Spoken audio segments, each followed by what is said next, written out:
is the market reaction that we've seen so far perhaps appropriate given the data that we've seen over the course of the past couple of days? Oh, yes and no. I mean, part of it, yes, it is because of the data. Yes, there is a lot of uncertainty when it comes to trade war. There is a lot of uncertainty when it comes to softness on most recent hard data, manufacturing data. But also there is the ghost from last year. And we all remember what happened in Q4 last year. There was a big drop in markets. People are looking at it. They had a good year so far. And they are very, very worried about what could happen in a Q4 following 2018. All right, so Dan brings up a good point here. Steve, there's a case being made by some out there that perhaps that ISM manufacturing number may have gotten it wrong, that this may be an aberration given the context of the other economic data that we've seen. Is that something that kind of resonates in your mind? Could it be that that ISM manufacturing number really was not indicative of what's going on in the U.S. economy?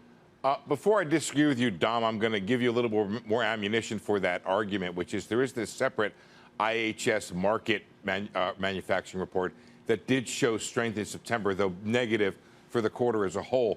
The reason I think that the ISM manufacturing is telling a pretty good story is when I think about the stories that you cover all the time, Dom, the individual anecdotal stock stories that are out there from the manufacturing sector. We know we have a problem with Boeing, the level of manufacturing, the leveling of exports. We make so much in terms of the planes in this country that it echoes out through industries. We know that oil has had a tough time because of low oil prices. And we also know that exporters in general have had trouble because of the tariffs. Add to that trouble in a lot of the farm belt. And so when I looked at some of the individual sector data from the government, not necessarily the ISM report, things like farm machinery were way down. Oil field service equipment was down. So that kind of anecdotal evidence, I think, backs up the idea that you do have a struggling manufacturing sector. But if you look at the chart and go back to 2015, 2016, we had a slowdown. We had a couple months in a row below 50, and it did not cause recession. This number has to get down. The manufacturing number has to get down to around 43 to really be signaling a recession. All right, so recession could be in play. Dan, let's talk about the way that markets, traders, investors are positioned given the current state of the economy, given the current state of the markets right now.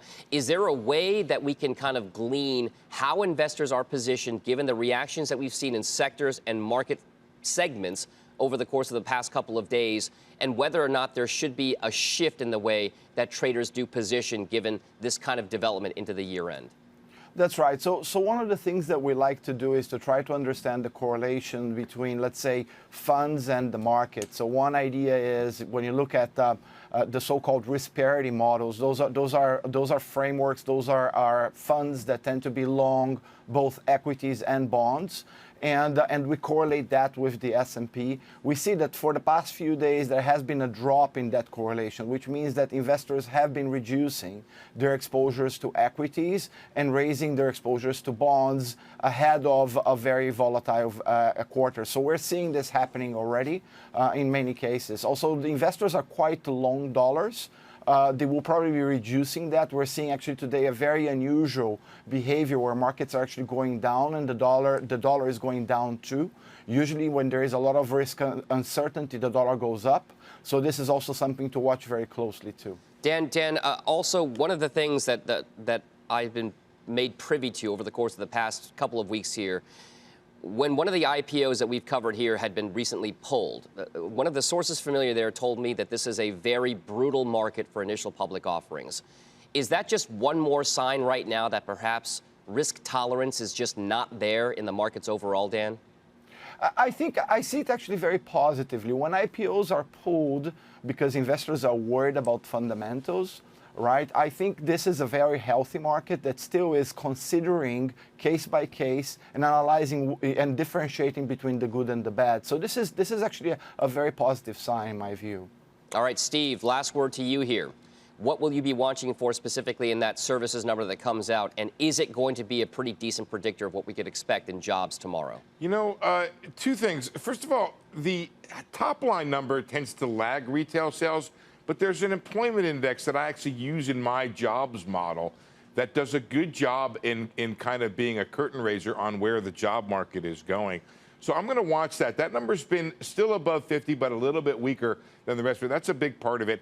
And of course, the job market tomorrow, I'm very interested in the wage number to see if that's reflective of how tight the job market is, and looking to see if the manufacturing story is true.